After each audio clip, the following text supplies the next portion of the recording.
Hi, everybody, and welcome to the SCEA's Movement Podcast. I'm Todd Scholl, the lead learner at the Center for Educator Wellness and Learning. Welcome to this episode. I'm excited today to bring you Bernadette Hampton. Bernadette is a veteran educator. She's currently teaching math at Battery Creek High School. She has a bachelor's from Morris College in mathematics, a master's degree from Cambridge College, and another master's degree from my alma mater, and I believe Albert's, the University of South Carolina. And she currently serves as the NEA Director for South Carolina. Before we bring her on, Albert, how are you doing today? I'm doing good. It's been a little rainy, some summer storms, so I'm trying to beat the rain, trying to get inside from places. But other than work, nothing too exciting. No, last time I talked about my Anita Baker concert experience, which was amazing, but I haven't done anything that fun in a while. I don't know when I will. Do you want to give a little promo, little plug for summer leadership or for the SCORE meetings? Perfect. Yeah. So we got two big events coming up for the SCEA. One being the SCEA's 2022 Summer Leadership Academy. It'll be right here in Columbia, South Carolina, and that'll take place on July 29th. If you have any questions or anything about that, feel free to send me an email at ajones, AJONES, at thescea.org. And then the other thing that we have going on all across the state, starting next week, I've been working really hard on this. We're going to be meeting with some of our early career education employees. So whether you're a classroom teacher, a school counselor, a cafeteria personnel, custodian, secretary, and anybody in between, we're asking you to kind of jump in to these events across the state. We'll have one right in Bernadette's neck of the woods in the Beaufort, Jasper area. And so if you want to go to thescea.org/score, SCORE, you'll see all the dates, all the events, all the places. We definitely want to connect with you there as well. And then if you have any questions, definitely email me as well, and we can kind of communicate and kind of go from there. Thanks for that, Todd. Yeah. Do you want to bring in our guest? Sure. So Bernadette may not even remember, this is right before my first year teaching. Bernadette was leading a professional development with a counterpart. I don't even remember her name. And so she was talking a lot about instruction and pedagogy and all of these things. And she was doing a really good job. And I really learned a lot from her that extended through my USC days. Little did I know it, Bernadette will be the first president that I would have as a member of the SCEA. So I'm excited to have some conversations with Bernadette, and I'm looking forward to kind of learning a lot. And she's well respected across the state as well. But Bernadette, how are you doing today? I'm doing well, and I would like to do the shout out to you. I heard that you were honored during the National Education Association annual meeting this year, so congratulations to you. I appreciate that. Yeah, I've been working hard with my inspiring educators, so I'm excited and I appreciate that as well. Well, Bernadette, so you've been working hard as an advocate for education in South Carolina for a long time. Right now, where we sit today, it's July 2022. What do you see as the most important issue facing our public schools, and how would we address that issue? Well, the teacher shortage definitely is the most pressing issue right now at the moment, given that we have all the vacancies statewide as well as within the local school districts.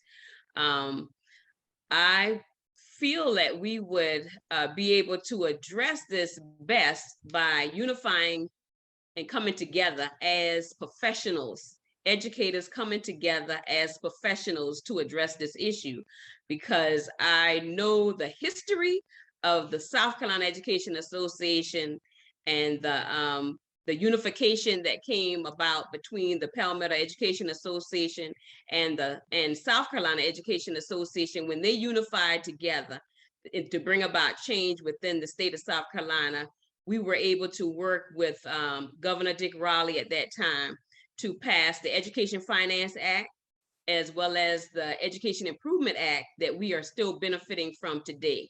So in order to address the teacher shortage, I believe it's going to take the unification of educators coming together to work together just like with the South Carolina Board Association, BAR, South Carolina Bar Association, the lawyers have one unified organization.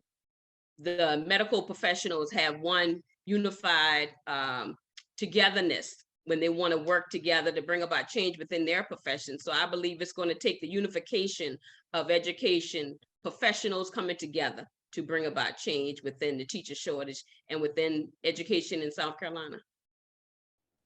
I love that. And I kind of connect to that unification. And that was my journey as a member. And now I'm on staff. And so I've had the opportunity to see the power behind that. But I do know someone showed me the way, and someone kind of showed me like come into the fold and kind of sent that elevator down and brought me back up. So I would love to hear a little bit from you, like what was your journey or your story into education, into your leadership within our association? I would love to hear a little bit more about that. Well, I was always one of the ones who would always raise your hand and ask the question that everybody else is thinking.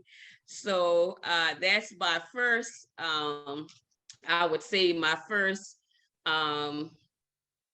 influence of being a leader, by being able to be outspoken and ask the questions that nobody else wanted to ask, but everybody was thinking. But into the organization, my leadership grew because I was very fortunate when I became a first-year teacher. And then also going back to the teacher shortage, let me bring that back in too. I entered the profession through the critical needs program at that time. That was Jim Rex initiated that program in South Carolina through Winthrop University to address the teacher shortage that we first had, where we had about 4 content areas that was considered to be shortage of teachers. Now, here it is, as Todd mentioned earlier, we are in 2022 and 2022, and we still have teacher shortage. And now all of the professional areas are considered to be a shortage. So in order to address that, again, we need to have a concerted, consistent investment in education, and that has not happened. You know, a lot of people say that they can't see where the money goes, or they can't see how the money is being used. But to me, we don't really know the power of the impact of fully funding education in South Carolina, because we have never done it. If we would take the time to be consistent and do an intentional investment for 13 years, pre-K through 12th grade, then look at the end results, we can say the impact that fully funding education in South Carolina, we can say what the impact is. We would have the evidence to show that it does work or it does support. Because again, when we did the unification program and we did the video, during that video, we had Dr. Peterson, who worked with Governor Dick Raleigh at that time also. He talked about how when there was an assertive and a consistent effort in education, how everything improved, to include student attendance, the success rate of academic achievement, closing the achievement gap. All of those things were addressed when they put in the funding that needed to be put in. But again, we have to be consistent with that investment of funding for 13 years consecutively in order to see the real impact of fully funding education within South Carolina and what that means to our students, to our teachers, to our parents, and to our state as a whole. But now going back to your question in reference to my journey as a leader in South Carolina, I was very fortunate, like I said, when I entered through the critical needs program through Winthrop, to go back to my high school alma mater, which is Battery Creek High School. And I worked as a first-year teacher, and I was fortunate to have the same teachers that nurtured me as a student nurtured me as a young professional. And based on their advice, and as well as no nonsense, because when our educators told us to do something, we did it, and it was no question. So they told me you know, as a professional coming into education, you will join your professional organization, and you will join the South Carolina Education Association and the BCEA and the NEA. So I did as I was instructed. I joined. And I'm the kind of person, I don't want to, I need to see how my money is being spent. So based on my investment in myself through my professional organization, I wanted to be involved. I wanted to be involved from the beginning throughout. In my journey, coming in from the bottom and working my way up to becoming the state president, that assured me that I was very informed and aware of every integral part of the organization. So when I got to the level of being president, I knew and understood what organizations I was representing. And that's very important because I was also taught that, you know, everybody that smile in your face don't necessarily have your best interest at heart. But when you're coming at the bottom and you work your way up to that level, then you are more confident in the operation of the organization, the history of the organization, and how things should be done within the organization. So that was very helpful to me because I started off at the local level, as I said, and I held every position at the local level except being a secretary. But then being a teacher, you can do that. So that didn't really take away from me in my leadership journey. But the thing that really grasped me when I went to a NEA Minority Leaders Conference over in Savannah, in Georgia. I don't know if it was in Savannah, but it was in Georgia. And there was a speaker. And this lady was talking about in her message that teachers cannot afford to go into the classrooms anymore and just close the door and teach, because what we teach, how long we teach, when we teach is all being determined by people outside of our professions. And that just resonated with me. And hearing her say that, it was just a light bulb that just, you asked what drives me. That's what drives me, because I could not understand how in the education profession, everything was decided outside of the people who were actually in the classrooms doing the work, working with the students, working with the parents, and who knew the pedagogy, who knew how students best learn, who knew the who live in the communities that they teach in, who have these relationships with these students, and who would be the experts to decide the curriculum and everything that goes on within our profession. So when I heard that, then that was like what really drove me within the last 29 years. This year will be 30 years that I've been in education. But that whole time that I have been in here, I'm like, no, I just can't go into the classroom and close the door. I need to know who the decision makers are, and I need them to know how their decisions are impacting what I'm trying to do within my profession and within my classroom, and advocate for my kids, for my parents, and for my colleagues.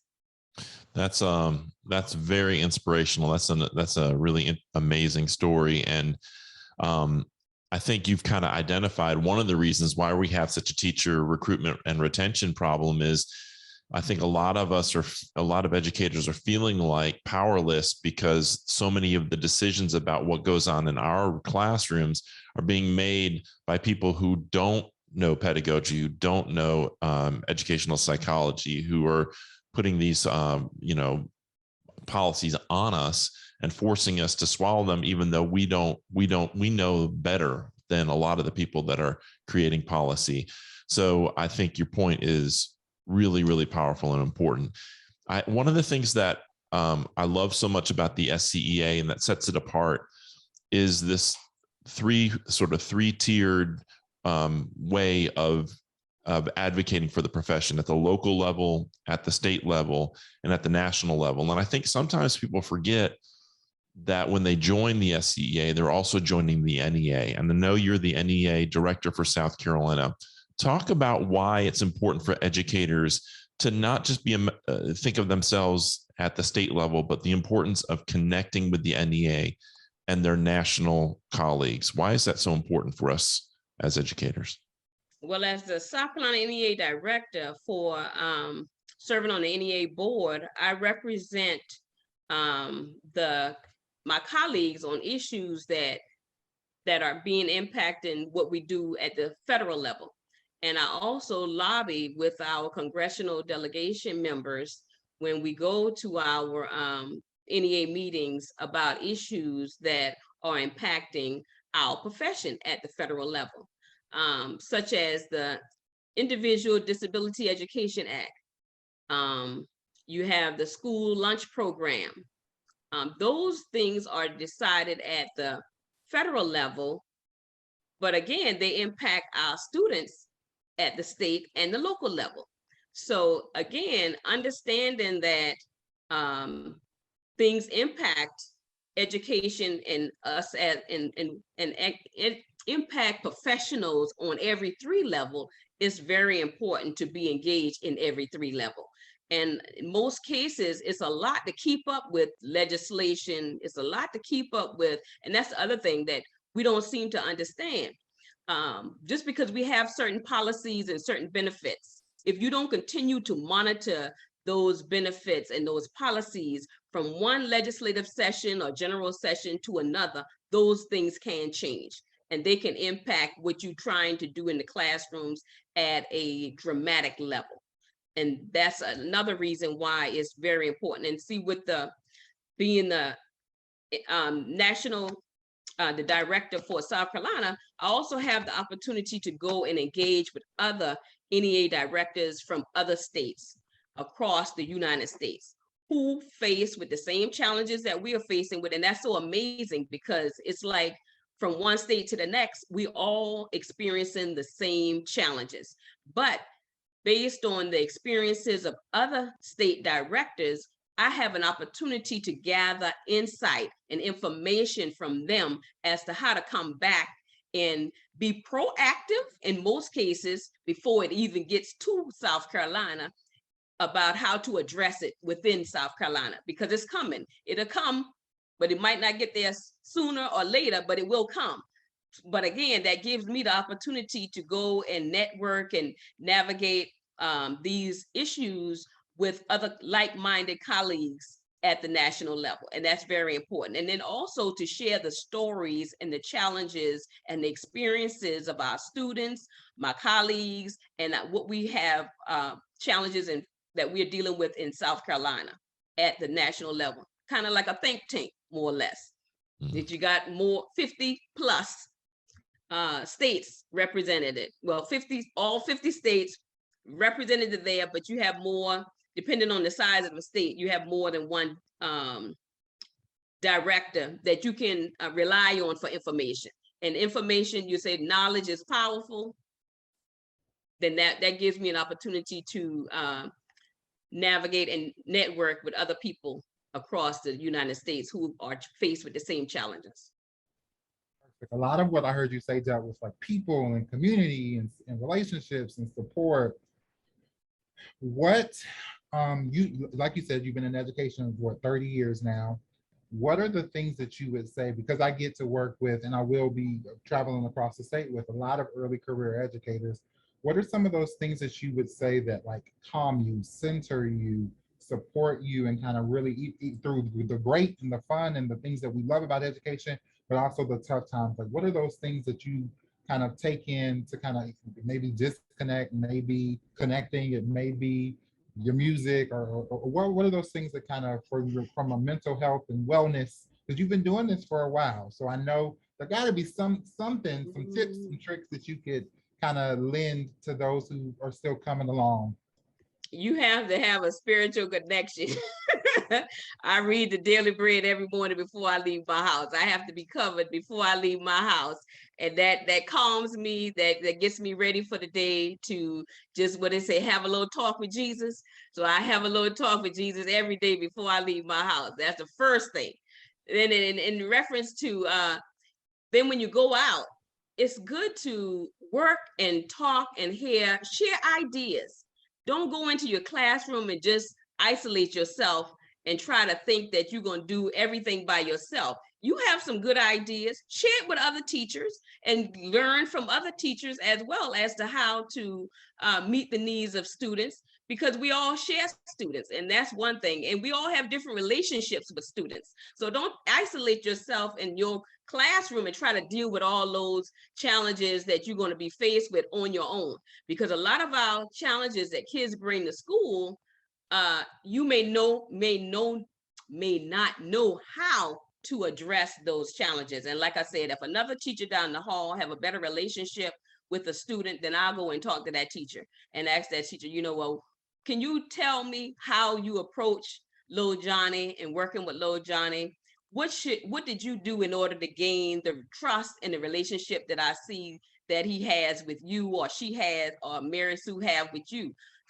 But you can't just isolate yourself and not engage with other teachers. Collaboration is key in this profession. In addition to making sure that you have the adequate resources and the funding that you need, you got to collaborate on the challenges that you are facing with the kids, collaborate with the challenges that you may be experiencing with your parents, collaborate on best practices, the pedagogy, all of that. The more you talk and learn from other people, the less anxiety you have as a teacher. That's what I've found. Well, Bernadette, thank you so much for collaborating with Albert and me today, and being a part of the podcast. And we're so thankful for the work that you're doing in your classroom, but also the passion and energy that you bring to leading at the local, state, and national level, and having that courage to find your voice, to use your voice and speak up on behalf of educators and students across the South Carolina, and being a part of a national movement to really deliver the kind of schools that our teachers and their students deserve. So thank you so much for being a part of this today. You're quite welcome. And one more thing, don't be afraid to include the parents and allow the parents to help you educate their children. Thanks. Because when parents and teachers work together, then that helps it as well. 100%. Albert, do you have anything you want to add before we end the show? I don't. I just want you to know, Bernadette, that you definitely have made some impacts. I got to meet Samuel Giles last week. Oh, wow. Wonderful. He was one of my students. Yes. Now he's a teacher. He's a first grade teacher. So know that you have made some impacts, and we appreciate you as you continue to be a pillar in advocacy for South Carolina students and their employees. Thank you. I appreciate that. All right, ladies and gentlemen, that was Bernadette Hampton. Thanks so much to Bernadette for her leadership and her voice. We appreciate her, and thank you, Albert, for co-hosting with me. If you'd like to learn more about the South Carolina Education Association, go to the SCEA.org. You can join us at jointhescea.org. We would love to have you as a part of our movement, because the more people we have together, working together, like Bernadette said, rowing in the same direction, moving towards the kind of schools that we need, the more power we have. We need that people power. We need that money power. We need to work together to drive education into the right directions here in South Carolina and across the country. So we hope that you'll join us at jointhescea.org. Again, thanks so much to Bernadette Hampton, Albert Jones. You have a wonderful summer, and we'll see you in the next episode.